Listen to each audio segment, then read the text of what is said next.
Have you ever shared something deeply personal, your pain, your past, your truth, only to be met with silence, judgment, or worse, indifference? It stings. But what if I told you that sting wasn't your fault? It was your biology, whispering a truth your brain wasn't ready to hear. Because not everyone deserves to hear your story, and some weaponize it. Today, we're going deep into a world of weaponized empathy, emotional data harvesting, psychological self-defense, and the ancient power of silence. And by the end of this video, you won't just understand why your vulnerability has felt like betrayal. You'll learn the rare psychological skill only 1% of people master, the power of discerning who is safe enough to receive your truth. We've been told everywhere to open up. Therapists, podcasts, Instagram reels. But let's talk history. In 1848, in a quiet room in Paris, a man named Louis Victor Marsh proposed a radical idea. He claimed that women suffering from hysteria could be cured by talking. He didn't mean healing. He meant confession. Behind locked doors, these women were often coerced into revealing their most intimate traumas to male doctors who pathologized their pain. It was the birth of talk therapy, but it wasn't for healing. It was surveillance masked as science. Your story became data. Your pain, a case study. And a dangerous precedent was born. That telling your story is always the answer. But here's what modern neuroscience says. Sometimes sharing before safety re-traumatizes the brain. Your nervous system scans for a threat 1/20th of a second before you even speak. And when you share with someone unsafe, you're not healing, you're hemorrhaging. Ever notice how some people seem to feed off your vulnerability? There's a term for this, narrative predation.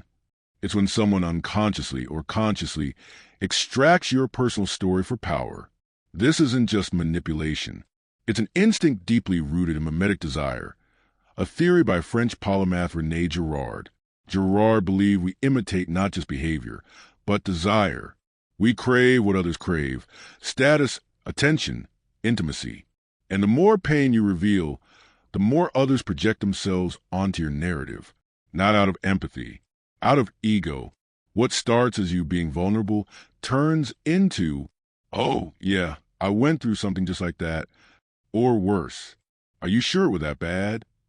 The more they hear, the less they see you. In the Aboriginal cultures of Australia, stories were not told, they were earned. Called dream time, narratives were shared only when trust was established over years. Because each story carried power, ancestral, spiritual, emotional. In West African griot traditions, families entrusted one person for generations to carry their stories. One mistake in telling could disgrace entire bloodlines. Now, compare that to trauma dumping on a first date. We've gone from sacred gatekeeping to emotional oversharing. In trying to be real, we became raw. And raw doesn't mean real, it means exposed. In a 2017 study at the University of Michigan, researchers found something haunting. People who were encouraged to vent personal pain to acquaintances actually showed increased cortisol spikes and worsened emotional regulation afterward. Why? Because when you share your most sacred memories with someone unprepared or unworthy, they don't hold your story. They drop it, and your brain remembers. Psychologists call it betrayal trauma. Not just a betrayal of another person, but the betrayal of self-trust. You knew you shouldn't share, but you did. And now, your nervous system punishes you with anxiety, insomnia, social withdrawal. Not because you're weak, but because your biology needs containment to heal. Let's get brutally honest. Most oversharing is encouraged. It's a trauma response. There's a reason you tell strangers everything. Because somewhere deep inside, you learned, if I reveal it first, you can't use it against me. That's not vulnerability. That's preemptive shame defense. A protection strategy forged in childhood, when adults asked too many questions, when your pain was entertainment, when someone broke your trust and you still had to see them at dinner. You learned to give it all away before it could be stolen. But now, you're leaking your life, hoping someone will hand it back with care. So what if you stop telling your story? Not forever, just until it's safe. Neurologist, doctor. Andrew Huberman explains that when personal trauma is reflected on in silence, the prefrontal cortex begins to reconnect with the limbic system, the emotional brain. That's healing, not through exposure, but through integration. Your brain doesn't just need someone to listen. It needs you to become a witness. Not every story needs to be public. Some need to be processed privately. And ironically, silence can create the loudest transformation. So who does deserve to hear your story? Here's what science and spiritual traditions agree on. Presence check. Do they ask questions from curiosity or control? Energy mirror.